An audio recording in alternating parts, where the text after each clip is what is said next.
Where am I?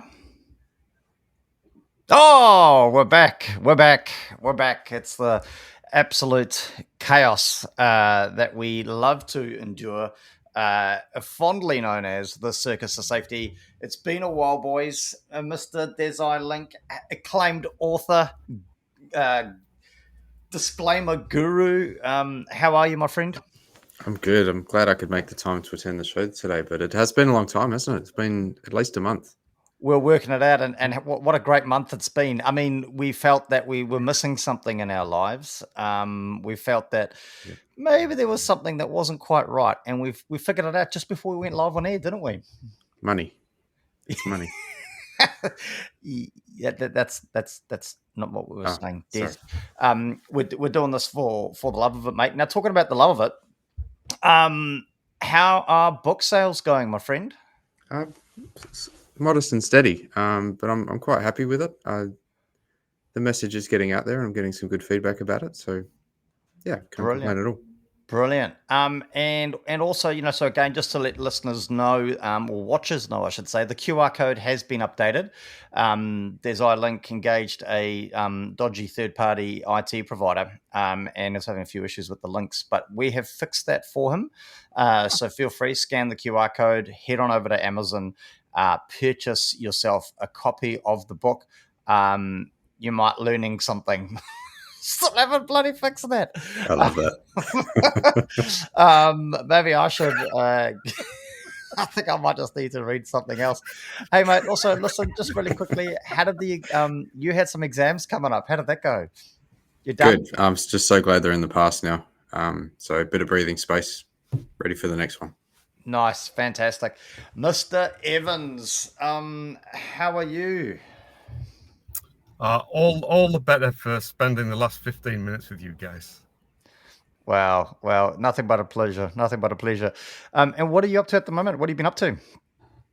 Oh, a lot of traveling, some interesting stuff, quite a bit of self-reflection. Self-reflection? Yeah. There's a lot going on at the moment, and there's been some. I don't know if I've started to be a victim of this. Whatever you call this online bullying stuff. What do you call it? Pull another one, mate. Trolling or trolling or whatever it's called. Pull the other one, son. Pull the other one. I've been literally inundated by a comment from a listener that just keeps playing on my mind, and I can't let it go. What is that? Because you said something stupid on a previous show, or while you were selling snake oil? No, it's from the show. I'm bewildered by it, to be perfectly honest with you, but I do find it quite interesting. So I've spent the last 4 weeks overanalyzing it. And the conclusion I've come to is no. The conclusion I'll save you all the agony. The conclusion I've come to was that he was wrong. Okay, we'll take your word for that. Now, listen, I noticed that your name label is a little bit different to normal. Are you in a different studio somewhere, Andy? Yeah, I'm parked up in McDonald's car park in Rotorua. Oh no! Are you for real? Yeah. I believe it's the safest place to be. Are you trying to live vicariously through Des? Is that what you're doing? Well, I mentioned it to. Well, not Des. Vicariously, actually. You're trying to reenact a very famous scene on the Circus of Safety show, aren't you? Well, I mentioned to Des that this was the intent today, and asked him for any learnings from his incident. Yes, and he came back with something about wear a hard hat. Oh, that's how Des. Straight to the highest form on the hierarchy, right? Straight to PPE. Protect the noggin. Yep, for sure. Protect the noggin. Hey, listen, Andy, here's thinking of you, son, and hopefully you have a safe show while out in the wild. And that's the dedication that, we've not seen from you in a long time, to be fair. Not seen in a long time. I mean, Des and I were talking about it the other day, and it's about time you finally stepped up and actually did something on the show. So totally value that. Hey, listen, Andy, Mate, talking about things. How is young apprentice Oliver, and what's he been up to? I mean, it's been almost a month since we've caught up about his little adventures. Yeah, he bought himself some PPE. Okay, nice. Yeah, he went out and bought himself some hearing protectors. I mean, every good safety professional needs a pretty swanky set of hearing protection, right? Yeah. So I did question why he needed them, and he said, you never know. And what seems to happen now is he seems to wear them quite often when we're sat together in the house. Interesting. I wonder. I wonder why. Is that because of the banter spam that's coming out? I think he just said that he just likes wearing them. Oh, okay. Hey, I've just got a business idea. Do you guys want to hear it? So, Yep. I think we need to invent a set of hearing protection that you can put on, and you can change with a dial the class of hearing protection. Yeah, we're on to a winner here. Look, Des is thinking. Thinking. It's ticking over. I probably shouldn't have announced it live on air. I'm just thinking through that. Could we do a step further than that, and could we flick it from noise protecting to psychosocial protection? Well, it would be, because you tune it to. Yeah, we could have a class 6. It filters out the bad words. Yes, love it. But listen, Des, you're a lawyer. Well, nearly. The fact that I've announced it live on air would suggest that it's our idea and we've patented it. Would that be a fair assumption under common law? I think you've publicly affirmed that it's copyright protected. Yes, but I don't think you'd achieve any copyright protection over something that's an invention. But this is an academic article. We've established the fact that this show is an academic article. Surely that holds some weight in what we're doing here. Look, maybe in this context, but not in intellectual property law. Afraid not. Sorry. Are you an intellectual property lawyer? I might need to find a real one of those. Anyway, we digress. Good to hear young Oliver is taking safety seriously. Now, again, just a reminder to anyone tuning in, if you're a little bit late, we've updated the link to the the QR code there. If you want to jump on over to Amazon and help Des feed his family, you can purchase his book. I don't know if he's actually covered the publishing costs yet, but that's okay. We can all, one scan at a time will be helpful and greatly appreciated. Now, also, just my regular feature, what happened this day in safety? Guess what, boys? Guess what happened this day in safety? Nothing. Yeah, pretty much. Yeah. So anyway, nothing happened apparently. Nothing notable anyway, apart from the Circus of Safety Season 3, Episode 12. But that hasn't happened yet. That's about to happen. Talking about to happen, Des, over to you, my friend. Yes, the disclaimer. I've been struggling the past month. I've just currently experiencing what you might call a disclaiming existential crisis. Wow. Are you okay? Well, I'm taking it one step at a time, but with nowhere else to turn, I looked back on our previous shows to sort of garnish some meaning. Great. And today's disclaimer has been inspired by the one and only Andy Evans. Andy, your very own disclaimer. I haven't got one of those yet. And yes, it is soul destroying to have to admit that, but here goes. Oh yeah. So when it comes to this podcast, it's just words. There's nothing wrong with words. We can't ban them.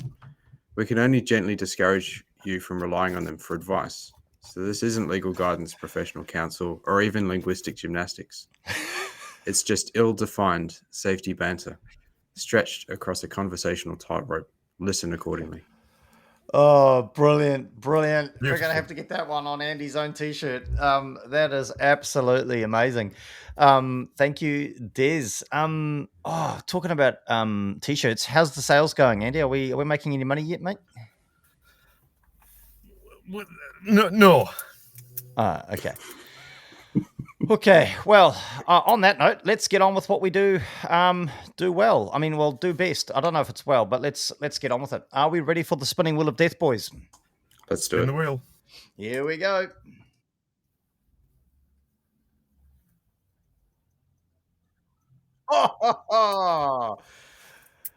Wow.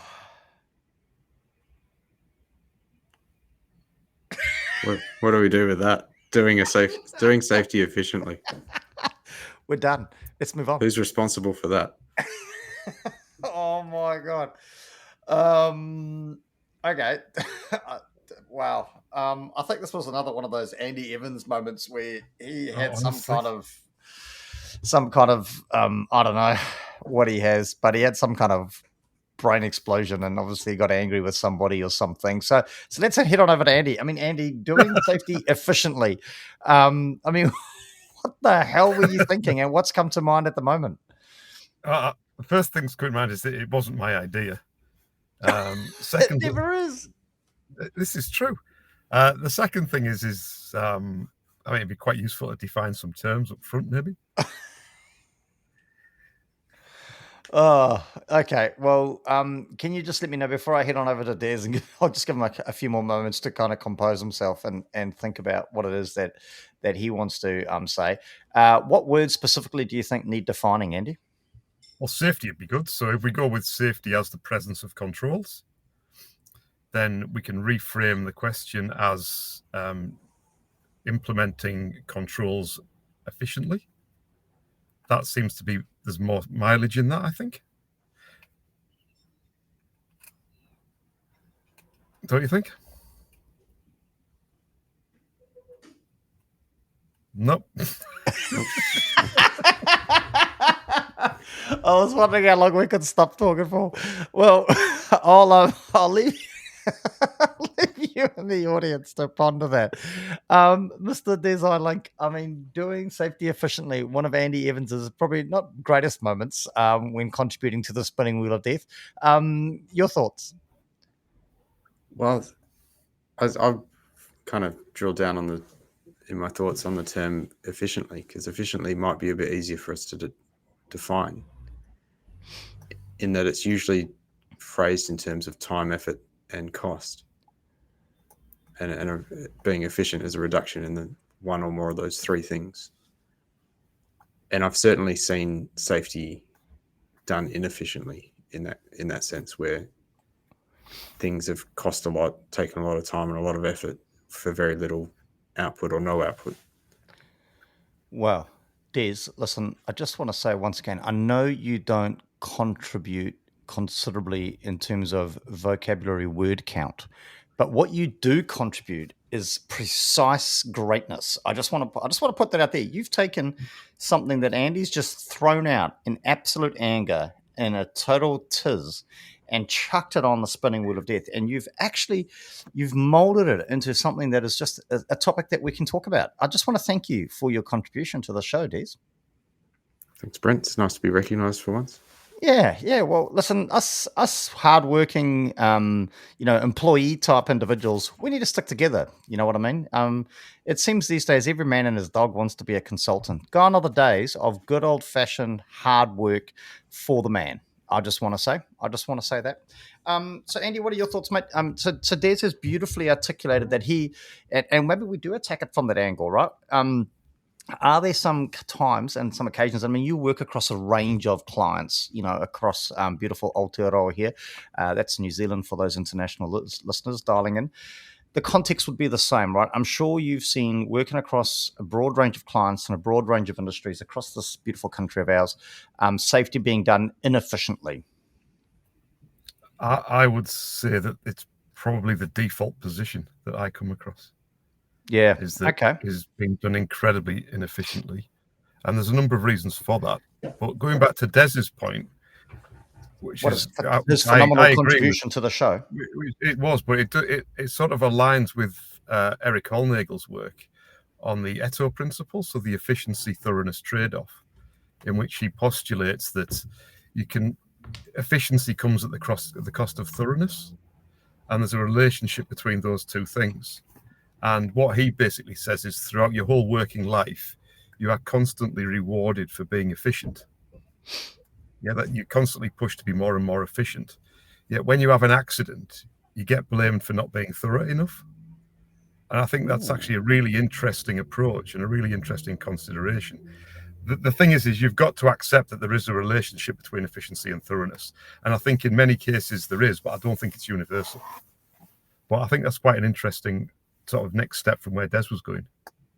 Well, I'm just fascinated that you've elevated Des into the realms of Eric Hogenagel. That's phenomenal. Des, I mean, how do you feel about that? You've been put into safety greatness category. I mean, are you okay? That's not Here what I I was said. thinking I had an original idea, but no, someone's thought of it before. You know what they say, Standing Des? on the shoulders of giants, Des. Standing on the shoulders of giants. But we know when you stand on those shoulders, there's only one way to go, right? There's only one way to go, and that's fall off. Yeah. And we've just watched Des stand up and fall over flat on his face. I mean, Des, what are your thoughts? I mean, Andy raised a good point, right? So, you know, we're talking about it actually before the show went live, and you know, we're constantly pushed to be more efficient in this world. Yet then, when something goes wrong, we get accused for not being thorough enough. I mean, what is your take on that? Well, I think in a lot of safety initiatives I've seen in safety system processes are the opposite of efficient. They're quite inefficient. You know, they introduce new documentation, another level of administrative controls, or a safety initiative or program has kind of a long drawn out process, lots of training, lots of consultation, lots of communication. It's kind of the opposite of efficient. Does that not, so all those additional things that inefficiency, does that not make us safer? No, I don't think it has any impact upon being inefficient. Doesn't make you safer. No. Okay. And you don't think that, so inefficiency is not considered, so what you're talking about, you don't just consider that people being thorough? Thorough could. Or Yeah, are I we need to being think about thorough that a in bit the more. wrong space? Are we being thorough in the wrong avenue? And I guess that's something I'd like to explore with you a little bit later on. But coming back to Andy, you know, so Des kind of jumped in there, Andy, and suggested that potentially, you know, a considerable number of, and I guess it's the default position for most people, right? We go administrative controls. Why do we go administrative controls? Because it's easy. And to be fair, administratively, it's getting even easier with the introduction of things like ChatGPT, right? Just chuck out procedures left, right, and center. What are your thoughts on his comments regarding, you know, all these administrative controls effectively becoming, making us more inefficient? Yeah, again, it's that balance. I mean, there's another trade-off is that the production protection trade-off. So I don't know if you've ever seen that graph. You've got production along the x-axis and you've got protection up the y-axis. So in business, you're always balancing between production and protection. Now, if you focus entirely on production, you have really bad accidents. If you focus entirely on protection, you go bankrupt because you don't make anything, you're too safe. So it's navigating that way between those two. And I used to think that there was no benefit in a lack of efficiency, but to a degree there is, because it allows people to stop and think. And I think that's useful. But are you stopping and thinking about the right thing, or are you just? No, absolutely. That's a different question, but I think it's a very valid one. But Which Des has asked of you. So if you could answer it and stop deflecting, that'd be great.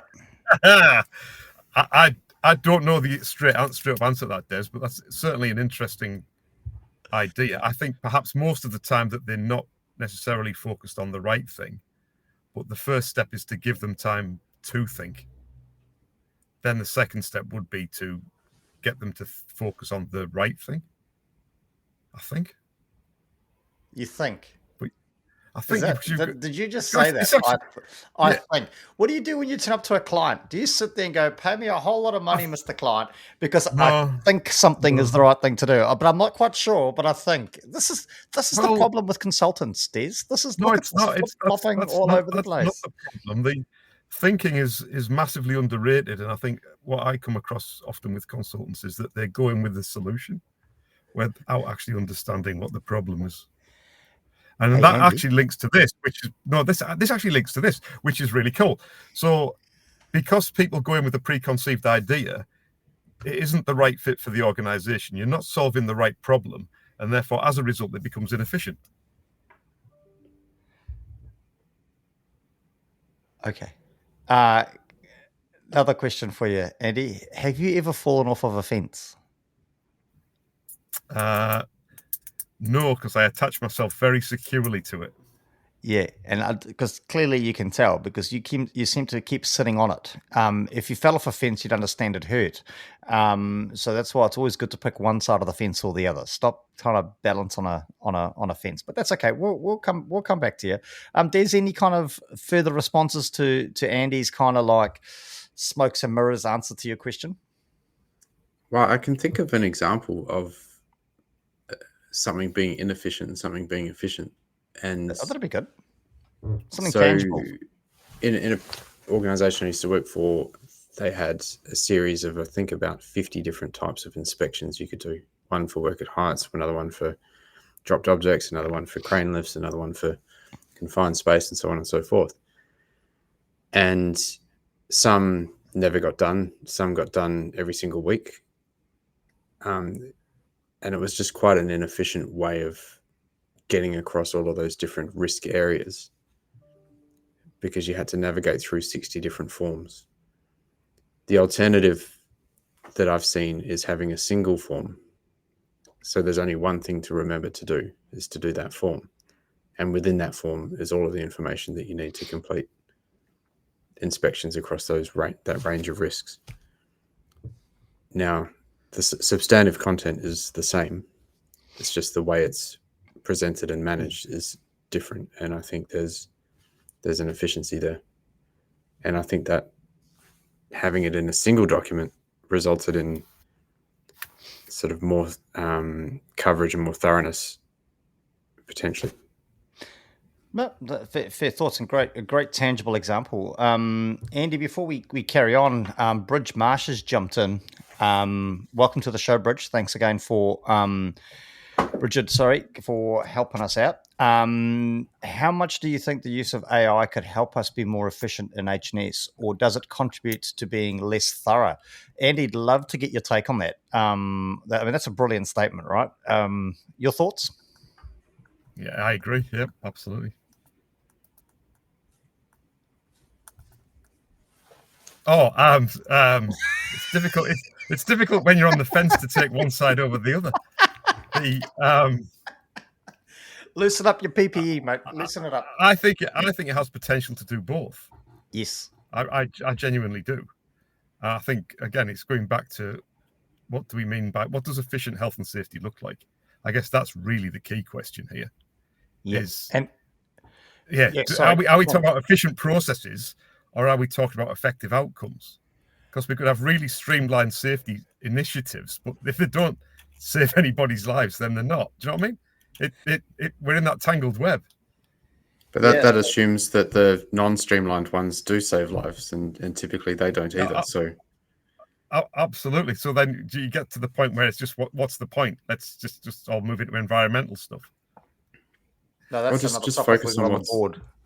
We've got another focus on what works. What's substantiated by research or academia or industry.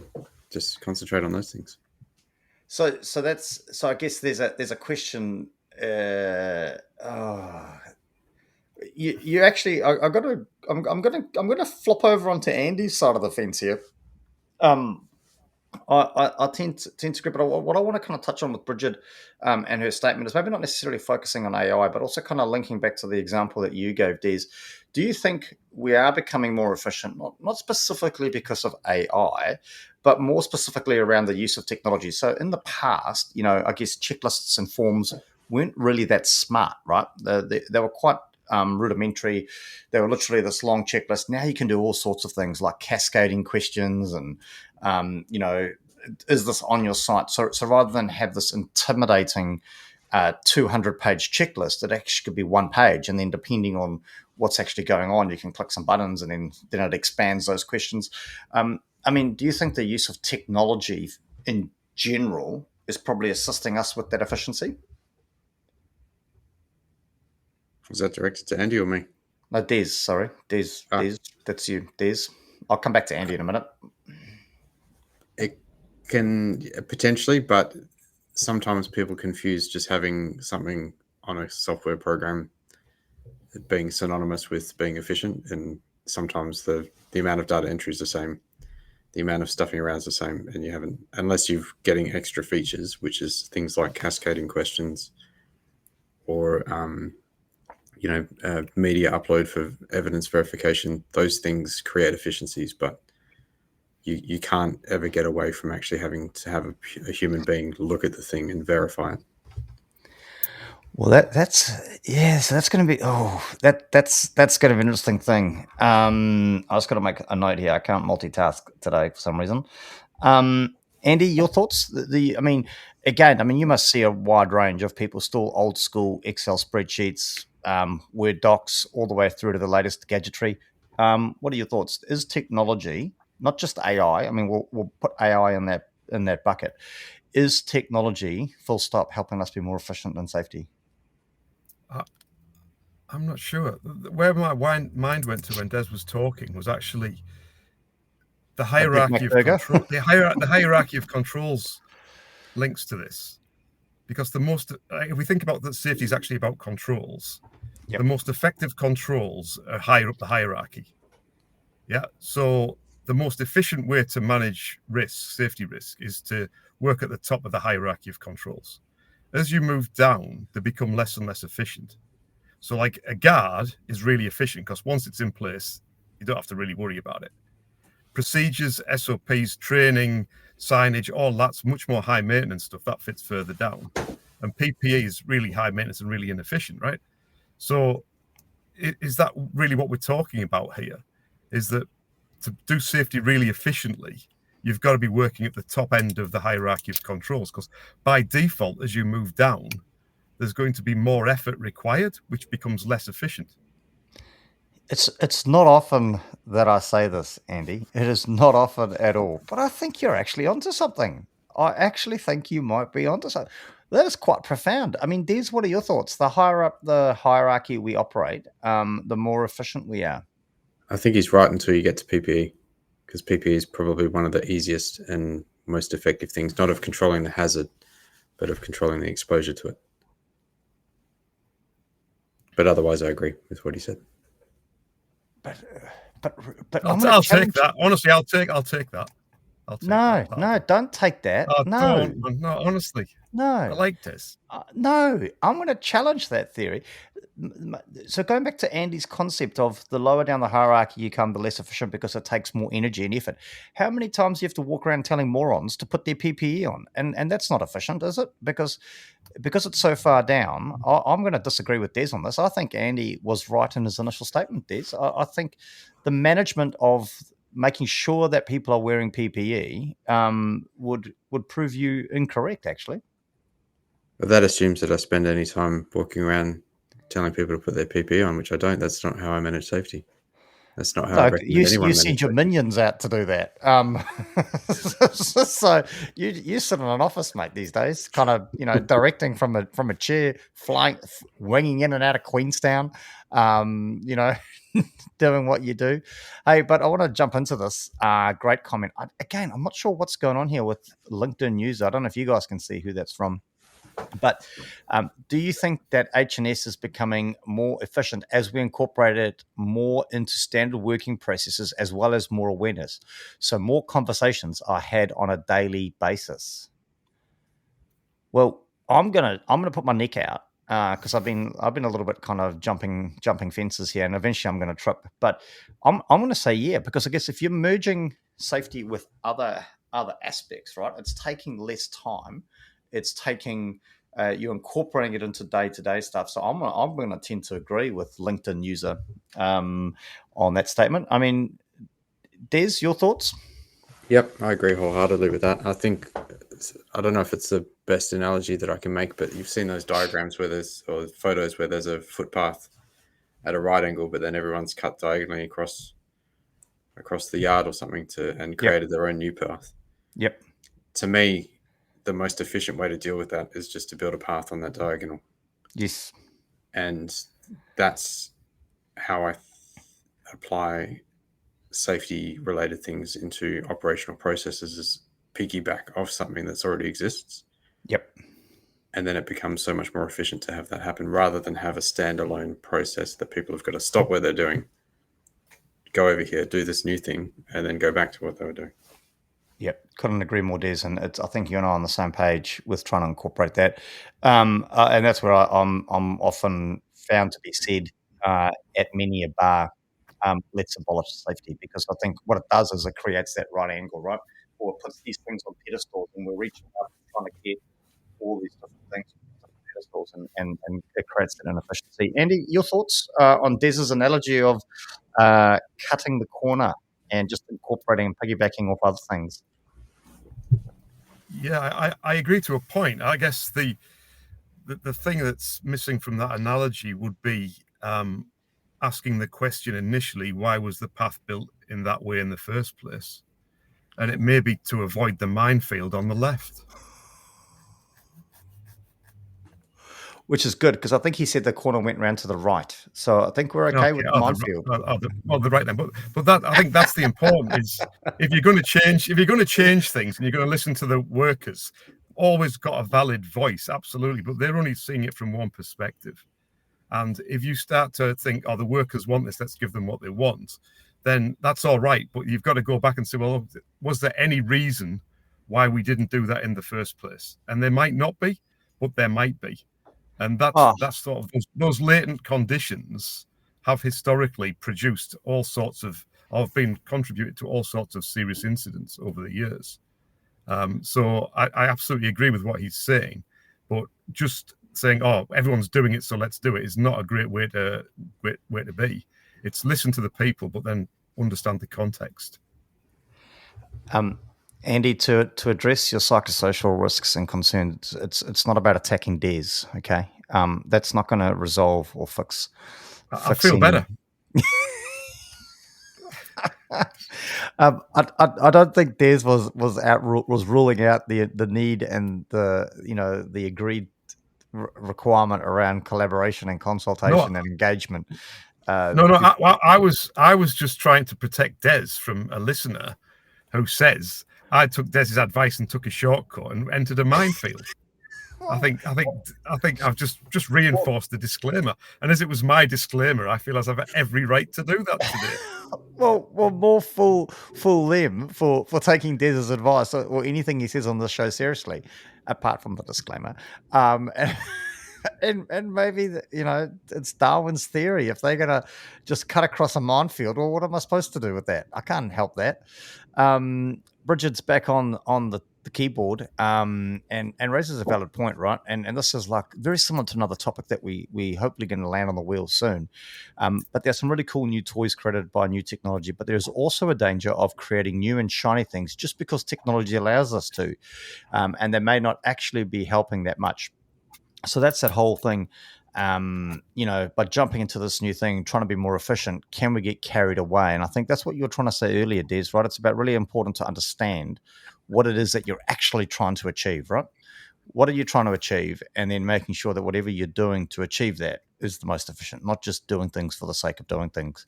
And in fact, I delivered a really profound presentation to the NZISM construction forum a while back. It was incredibly profound. And Des, I don't know if you dialed into it, but it wasn't about safety clutter, but it was about making connections. And I really think that if we make sure that everything we do is connected and it links back to that the main thing that we're trying to achieve, then that's the key piece there. We've got the keyboard team going hard again. LinkedIn user, thanks for contributing to the show. I'll jump onto our LinkedIn page shortly to see who you are, but always understand the why on all accounts is important. And here we go, long term. She's been away for a while, must have been on annual leave or something. Sarah Tizard, welcome back to the keyboard. One of the minions here.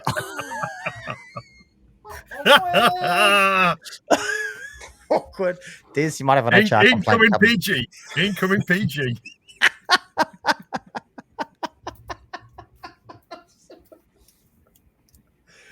Oh, love you. Love it, Sarah. Love it. Not much time is spent telling people to wear their PPE. Oh, well, is that because you guys don't wear any? Time is spent talking to those on site to understand why they didn't see the need to be wearing. Ah, wow. She's been listening to the show and knows all about linguistic gymnastics. Same, but different, I think, Sarah. But love your angle on it. And thanks for jumping back on and contributing. I'll get Des to call you afterwards and apologize for my terms of reference. Wow. So I mean, I guess really as we start to, I know Andy, you've got a pretty tight time frame here, mate, and we can't clock over our 9:00 finish time, but some pretty interesting conversation there. And I think again, really profound topic. I mean, any sort of final words of sort of wisdom for you on this topic? Is I guess it would be when we talk about efficiency, what do we actually mean in the safety space? Is it the efficiency of the controls, which sort of makes sense to me, or is it the efficiency of the bureaucracy that often exists in the safety space within organizations? And are the two linked, and what does that link look like? Yeah, no, great. And I'm going to put it out there, maybe, Andy, that you would want to holistically look at everything you do in the name of safety, right? And there could be efficiencies gained in all aspects of it, whether that's the administration component, the effectiveness of the controls, the administration of the controls. I think there's potentially a gain, but the key focus coming back to is what are you trying to achieve, right? And then looking to see if there's a better way you can achieve that. I mean, Des, for you, mate, any sort of final words of wisdom on the topic of doing safety efficiently? Yeah, when we say efficiently, we need to think about who it's efficient for. And Nice. is it efficient for us as safety practitioners, or efficient for the workers who are having to do it? And probably another bad analogy is, if you need people to wear PPE, is it better to have them take it home with them and remember to bring it to site, or is it better to store it on site and hand it to them as they're walking through the gate to say, here's your hard hat? And it takes away that memory aspect, and they maybe are more likely to wear it. That's a lot more efficient for the worker. It's less efficient for the safety person. I'm getting a sense of you're trying to justify something here, Des. Don't overthink it, mate. I'm not being very efficient, am I? No, but you raise a valid point in that space, and definitely worth something to think about. As I look to wrap up my thoughts on the topic, I think definitely it is going to be something that we really need to, I think, look at holistically, and there'll be areas across all your systems, processes, and controls that you can do more efficiently. I really liked Andy's thought there on the further up the hierarchy you go, the more efficient it could be. And Des also just debunked his own theory there on the PPE. But the higher up the hierarchy you go, the more efficient you could be. And that just comes back to thinking about, my theory on this all is stick from basics. Stick to the basics, really. I'm just going to bring this up. I haven't actually read it yet, but Bridget Marsh, maybe we should all learn from the efficiency shown in your show. I'm not sure of the thoroughness, though. Bridget's very astute. She's an exceptional safety professional.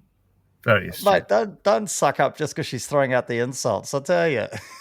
We might have to we might have to have a conversation or two after that. I hope she hasn't got a mug. Has she got a mug? Have you given her a mug, Andy? Not yet, but next time I'm in Christchurch, I'll take it one down. Oh, well, there we go, Bridget. Thanks for your I don't know if it's appreciated, but thanks for your honesty, nonetheless. And she did raise a point, though. This is again the topic of safety is we like to make it as efficient as possible, which is why we keep our shows to 45 minutes.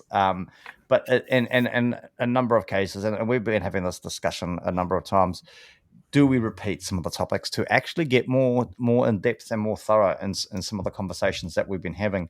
But I think that's a wrap for the. Oh, there we go. Yep, she's no mug. She said, "Bridge is no mug." Oh no, sorry, she has no mug. Sounds like Andy's going to be bringing you on, Bridget. So keep a lookout the next time an Air New Zealand flight makes it to Christchurch. First week of September, I'm down in Christchurch. These are you multitasking? Always. Yeah, we could hear you typing. We know you're not interested. I'm going to wrap this up now, okay? So that wasn't me typing. Who was typing? Oh, was that Andy typing? I can't type. We know that. You just speak a lot.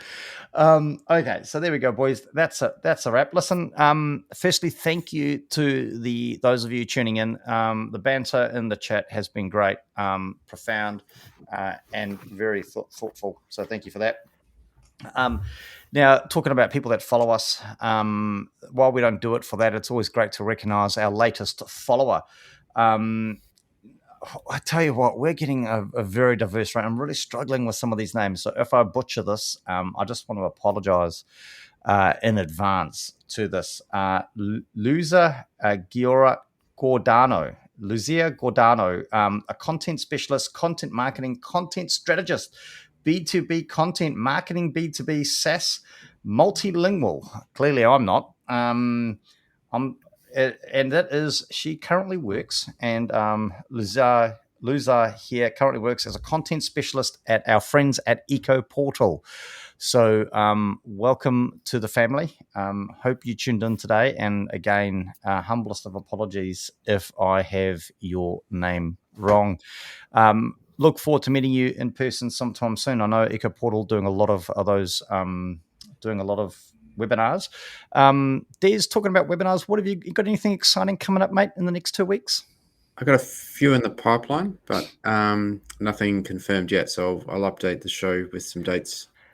Yeah, cool. Now you also came up with a bit of a profound, well, not a profound, but you came up to me before the show started, before Andy came on, with an admission that you've been flacking some abuse over your support of the Road Cone Hotline. Yeah, like I step outside the office or at the car park at McDonald's, and the reaction to me reporting traffic cone overuse has resulted in traffic cones getting thrown at me. Wow. This is one that happened, was from Side App Pro. Obviously upset about the complaints I've been making. It's not going to stop me. I'm still going to report traffic cone overuse in accordance with government policy. So what I'm hearing is Site App Pro, you need to throw more road cones at Des.